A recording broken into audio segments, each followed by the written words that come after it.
these are the people who I want to appeal to. Make those little slips. It happens. You have to have a plan, ability to manage your problems effectively. How are you going to do it? Fall off the horse? Jump right back on. And welcome back. We are about to venture off into our second segment. As you know, it's Bruk It Down with Jenny. It's that time of the year. It's a Friday, fun Friday. And it's always nice to have mental health expert in with us, Jenny Lovell. When alcohol stops being your friend. That's a deep topic for this morning. That's some heavy stuff. My goodness. Jenny, firstly, let me compliment you with how you look. You're looking beautiful, you're looking wonderful, and you're actually bringing the fun to our Fridays. You're looking great, Jenny. Thank you. I love the look. Even the haircut? Yes. Everything, the lick. I had to tell you.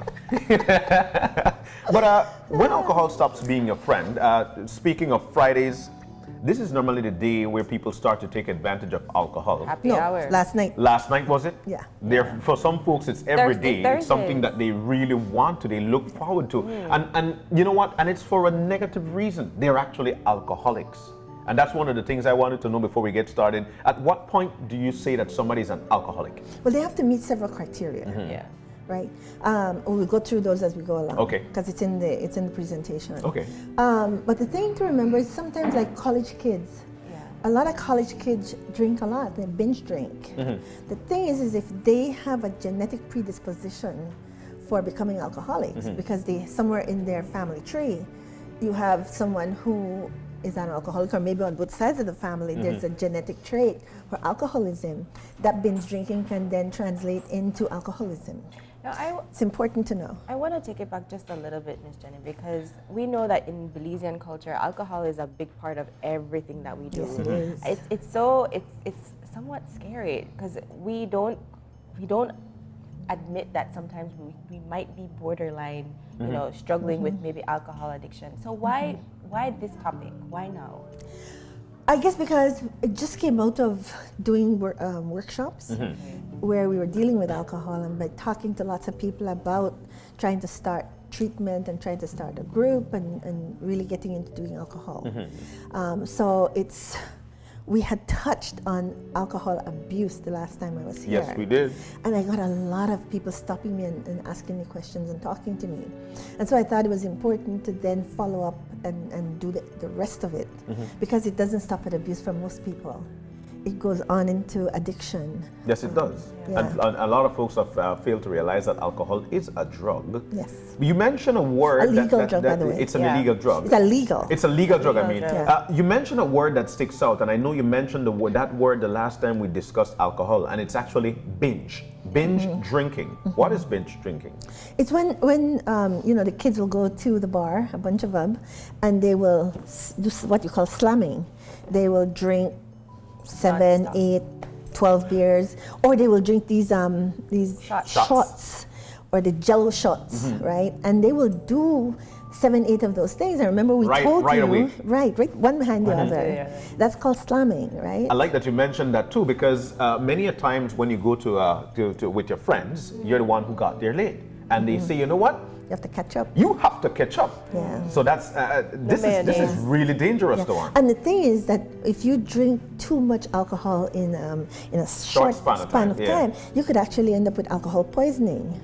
Wow. Right? So talk to us a little bit about alcohol poisoning. You missed my last session. I did. For the people who don't know me, just quickly. Real quickly, the thing is if a person should only have X number of drinks to stay healthy, because there's so many short-term and long-term consequences, and I mean negative consequences of alcohol, because it seems benign because it's legal, but really it's not.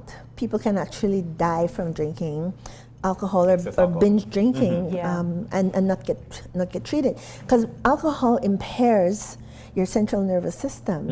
It impairs the gagging reflex that keeps you from swallowing your tongue or not being able to process what's in your stomach or process what's in your mouth, right? And so someone who is brought into, say, the police station, or they go home, they drop them off home, and they've been slamming down drinks.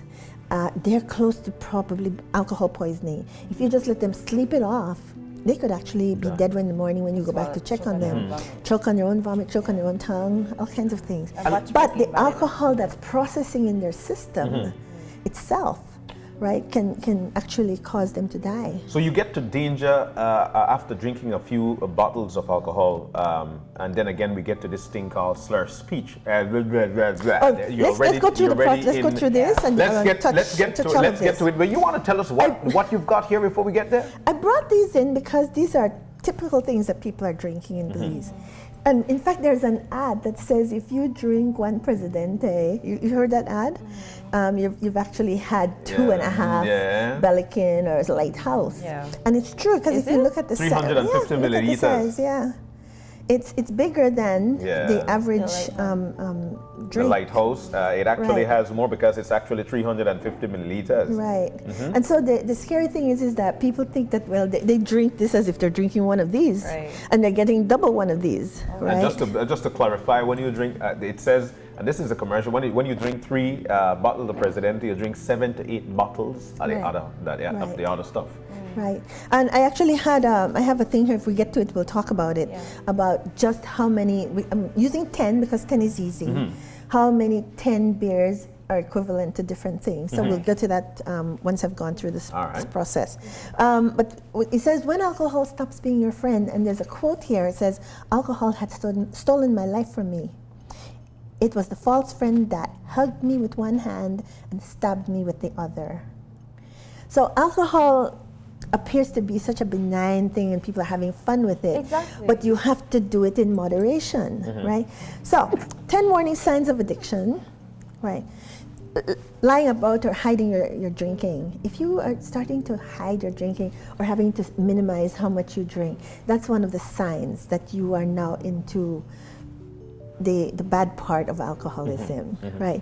Drinking to relax or feel better. Most people start out trying to drink to relax and feel better. And in fact, I have later on a slide about depression, in that alcohol impairs the central nervous system. Yes, it does. So initially when you drink that alcohol, whatever it is, you feel good. You're the life of the party. But later on, when all that stuff drops, alcohol is a depressant. Yeah. It's a depressant drug. And so it's one of these drugs that will make you come down, feel depressed, right? And so people wonder why we're so friendly and so upbeat and such the life of the party. Then he comes home and he's such a hog to us, right? He's getting depressed, he's getting angry. All his real personality, if he's an angry person, that will start coming out. And so this is why alcohol is responsible for domestic violence and all these things, because when people are coming down, the real character starts coming out. So folks should know now that don't accept when your friends say, I love it when you drink, you just bubbly.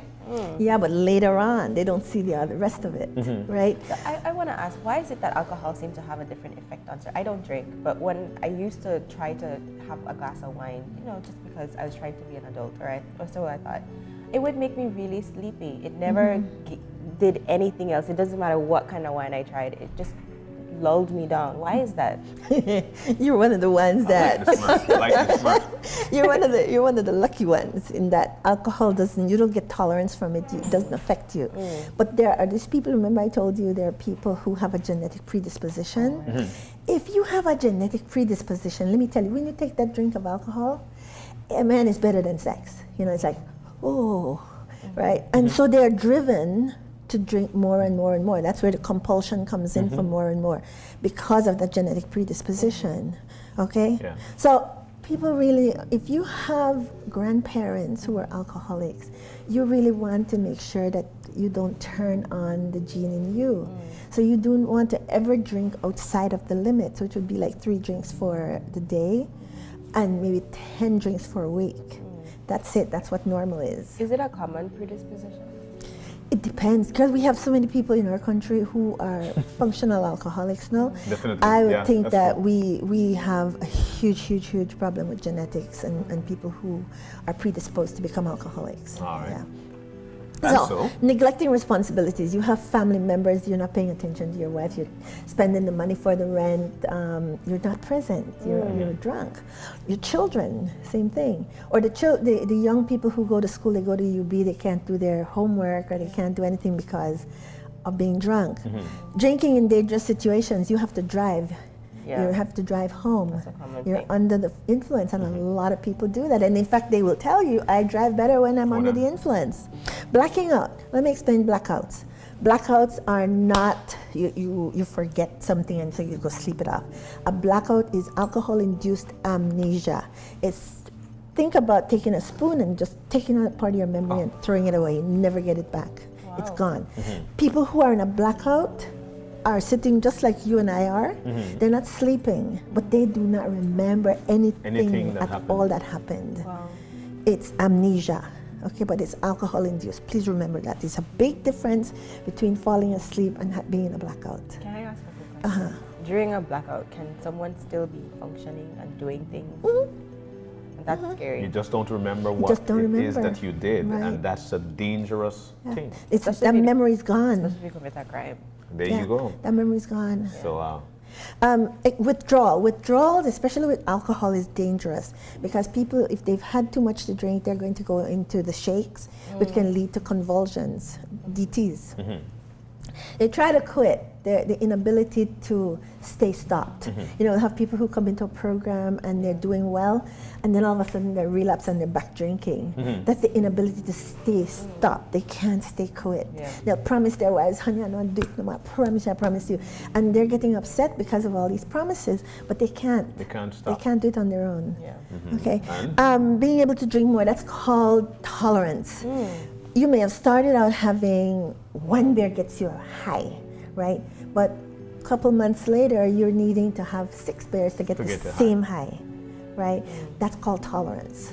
And But- that's a feature of alcoholism. And just to throw in on that, Jenny, because a lot of folks actually find that to be a good thing, I know. especially in today's day and age. You know, I could go for a day or two drinking beers, and I need a whole case of beer so that I could get a feeling buzz. They should be worried. They should be worried. because that means your tolerance is very, very high. Yeah. Okay, and I've already told you what is the maximum to be normal, what we call normal, which should be 2 drinks per day. And we're talking about what, like 2 beers? That should be your minimum for the day, your maximum for the day, and 10 for the week to be in normal. And just so folks to know, you don't have to drink, because we're mentioning here that the maximum for the day should be 2. Look, for the day you don't even have to consume any. Right. We'll Yeah. follow you, Jimmy. Right. Next slide. Being unable to stop once you started. These are the people who, they sit down. You ever see people come and they found one, what do you call it, an elephant foot today? Yeah. They're not going to elephant foot, done. And that's because Okay. 3-4 of them, they want to drink the entire thing and brag that 3-4 of us actually finished 2 or 3 bottles elephant foot. Actually, because they can't stop. They can't leave because the compulsion to continue to drink is there, right? So they will stay there until that elephant foot is done. All right. Okay. So next slide. The next slide, then, I'm talking here about alcohol addiction dependence. We call it dependence.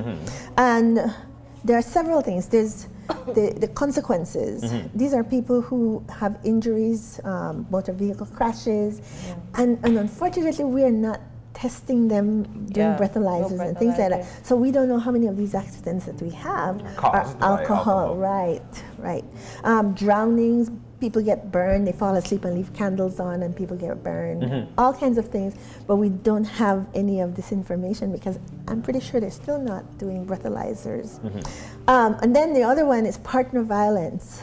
Or people go out and get high, they get drinking of alcohol so they can go and get angry enough to hurt somebody, kill somebody, right? So homicides, suicides.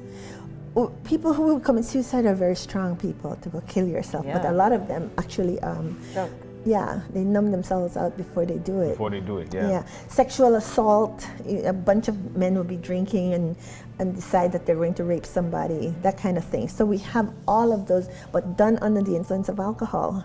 And then we have what my friend calls what do you call it? I can't remember what he called it. But these are the things that happen as a result of unintended consequences, right? The risky sexual behaviors, contracting HIV while under the influence of alcohol because we never check, we never ask questions when we're drunk. It doesn't bother us, right? Miscarriages, fetal alcohol syndrome. I hope we get to that so I can talk about it. In fact, there's another slide where fetal alcohol syndrome. We're seeing these children in schools, and the teachers see the children and they're misbehaving or they're having problems retaining information, learning difficulties. A lot of our children who are born to a mother who is an alcoholic and who drank during the first, it's any time during first pregnancy, trimester? But the first trimester, these children can be born with fetal alcohol syndrome. But for life, they have this. But Jenny, this is where I find a problem, because many cases, and I've got to say, this happens a lot, whereby within the first trimester, there is no sign of pregnancy for a lot of people. And because they don't know that they're pregnant, they consume a lot of alcohol. And smoke. Yes, and smoke, until something happens, then they find out they're pregnant. At this point, they had a lot of alcohol issued to that fetus. And that's dangerous. So what do we say to these people? Well, the thing is if you're having sex and you're having unprotected sex, you could become pregnant. So, you really need to make sure that you're taking care. Wear a condom. Go on birth control. Do birth control. Use a diaphragm. Be responsible. Because if you continue to drink and have the fun that you're having, chances are you'll end up with a baby who will have lifelong medical issues. It's so important. Poor growth, problems with heart, bone, kidneys, eyes, ears, and you can see the babies. You can see their faces, distinctive features, and long-term damage, long-term problems. Wow. Yeah.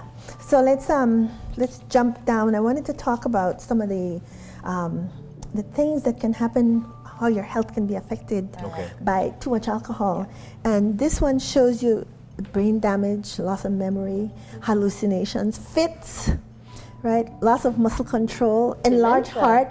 And people have different illnesses and they blame it on everything else. But they nobody realize looks that alcohol at the alcohol. was Nobody a root looks. cause of it. And I want to point out one about cancer. The increased risk of cancer. Is it? Yes, from drinking too much alcohol. Cancer of the head, the neck, the esophagus, the breast cancer, the colon, the rectum. And in fact, what Dominic calls peripheral neuropathy is the alcoholic can't feel things in his hands, right? Feet, hands, and penis. And so this is why a lot of times that you will find that alcoholics have problems. They can't perform. They have problems. But they pick things up, and if you notice how they pick things up, they can't really feel where things are. And this is a very good observation, because when you see alcoholics, especially on the street, you normally see them with their fingernails, probably some blood on the hand. And this is because they're not able to feel with their hands. They're not able to, and they fall. And these things, it makes them numb. And to them, that's actually the norm. But alcohol is killing them. And this is why I thought it was important to talk about some of these things for the public to hear, because this way, if you see these things, you can get people to help. Because it's really important not to tell somebody to stop drinking if they've been drinking heavily for a long period. And a lot of people I talk to, a case of beer is nothing for them. Nothing. They talk about a case of beer with chasers, and the chasers being vodka and being other things. So these are people doing some really heavy drinking. If you tell them to stop drinking and they stop, they can die. Because what happens first is that they are going to first start feeling badly, nausea, all kinds of things. But then they start to tremble. And then that trembling leads to convulsions, to seizures, and they die. They will die. So please do not. And that happens quickly though. Don't tell day 3 is really your most dangerous day. So don't tell your husband, don't tell people to promise you to stop drinking. They really need to get help. Or slow down, yes. And you can literally, when we say slow down, cut back by 1 beer or by 2 beers, depending on how many you've been drinking regularly. No, regularly. So like these people who have been drinking an entire case of beer or drinking that heavily, an elephant foot, right? You want to be cutting back. You want to be done in 10 days, right? So if you're drinking 24, you want to cut back by 2 beers. You don't want to just stop. Cut back by 2 every day. Mark it on a calendar so you remind yourself. And in 10 days, you can be sober. But you have to have the will, you have to have the desire. Not go back. Right, right. And so most times you need to get help to do this stuff, right? Okay, let's jump on over to depression, because there's a lot of people out here who are depressed, and when they're going to see the psychologist, they come see counseling, they don't tell us that they're drinking. And the alcohol, we don't know what came first, alcohol or the depression. Some people are born with part of their brain not producing dopamine. And so they already are suffering from depression and the signs of depression and all this. When they put alcohol in there, remember alcohol is a what? A depressant. No, it's a depressant drug, yeah. So the alcohol adds or exacerbates the problem of depression, right? So really and truly, folks need to understand that you're going to be more depressed if you're drinking alcohol and you already were born with depression. And that's such a classic. That's just a standard scene in like a movie where someone has a glass of whiskey and they're just really looking very sad and low. And I think that translates into everyday culture. Like, oh, that's what you do when you're feeling bad, and that's a wrong message. I'm so glad you said that, because I have a slide on that too. Go on to the slide. about how people look at movies, and that's where we Pop culture. Right. We talk about. If you're feeling depressed, you're feeling sad, you take a shot of alcohol to bring you up. It doesn't. The real message is to go out there that alcohol is a depressant drug, and it will take you down rather than up. Yeah. Okay. When it's time to quit, you should think about quitting if you're building up tolerance. If you see that you're needing more and more to get the same effect, you really need to quit. Yeah. Yes. Think about quitting because you're building tolerance. Your friends and family are telling you you've got a problem.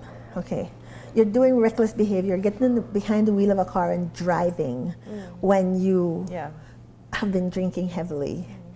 You're having health problems, you're getting stomach problems, you're beginning to show signs in your face. There are all kinds of signs that you see. You need to go get help, okay? Or you need to go talk to someone about helping you to stop drinking. Admitting when it's time to quit. And that's the big one. You have to decide that you want to get well, and you want better for your life and your family. Because we haven't talked about the effects on the family. Children who grew up in alcoholic homes, the alcoholic is forever drunk or recovering from the drunk. And the wife is what we call the chief enabler, because she tries to make sure that he keeps his job. So she calls the job to say he's sick, he's got the flu, whatever. When in reality. Right, but she's the chief enabler. Yeah. And she's clucking behind him to make sure that he can get to work, he's okay, and all this. And the children then have to take up roles of parents. The oldest child generally has to take up and become the mother, get the kids to school, because neither parent is available. And so the effect on the family is really, really devastating. But Jenny, I'm not sure how far we are in the slides, but you know what struck out to me is watching all the movies. I'm not sure if it's a movie or the cartoon, but in order for these folks to eventually get from point A to point B, was actually drinking some alcohol to jump off a building because they won't be able to feel what's going on, and then they could eventually move on. Now, these things are in movies, and one of the things you mentioned is that kids growing up in alcoholic homes, these things are on commercials. These things seem extremely cool. These things seems to be the way of life for the family.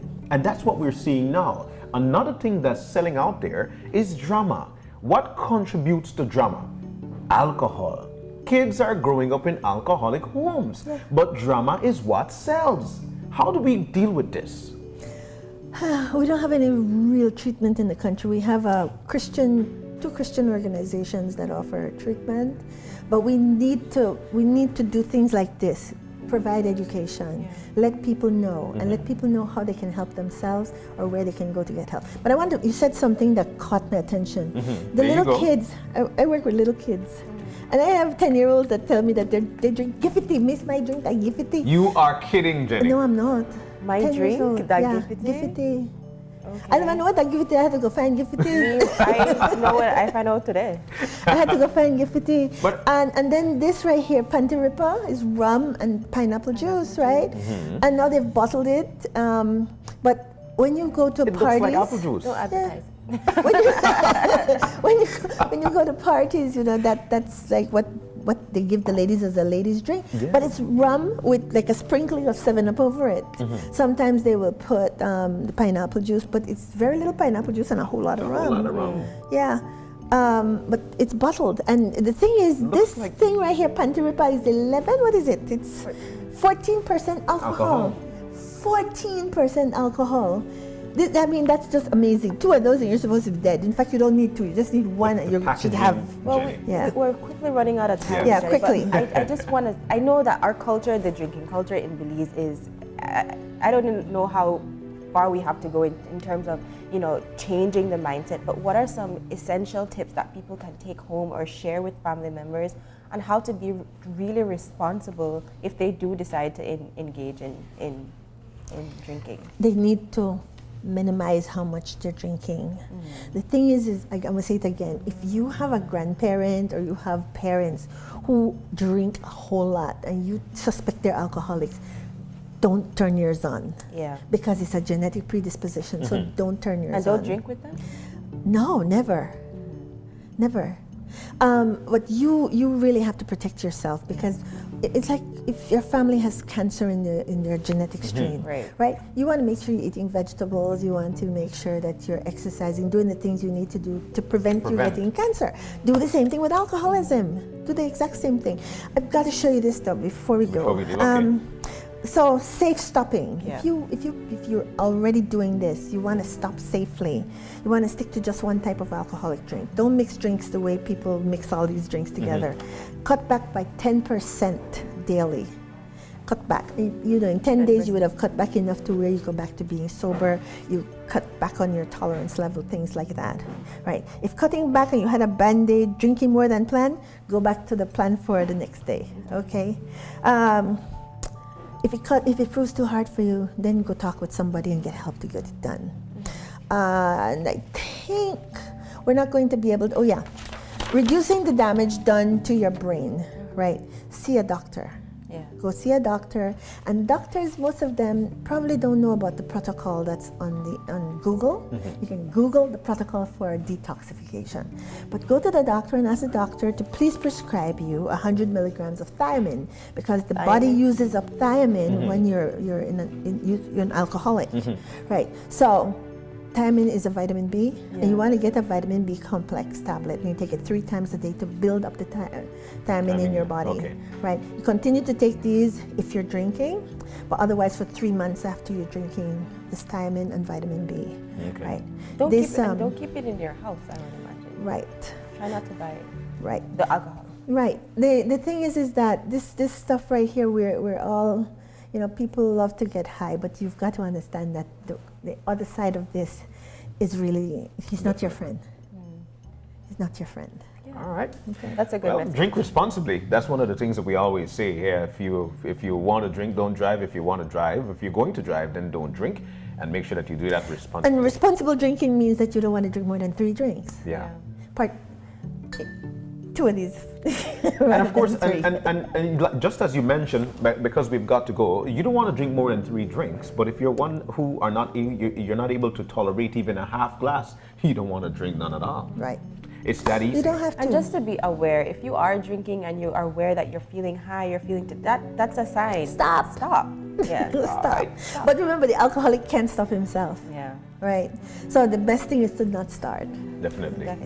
Jenny, we want to thank you so very much. It was an excellent time hanging out with you as usual. It's always good to Bruk it down with Jenny. And then again, it happens on a Friday. But when we come back, we'll be joined by Jordan Ramklam. This guy is a mixologist. This guy knows exactly what it is. Yeah, he comes in after you. He comes in.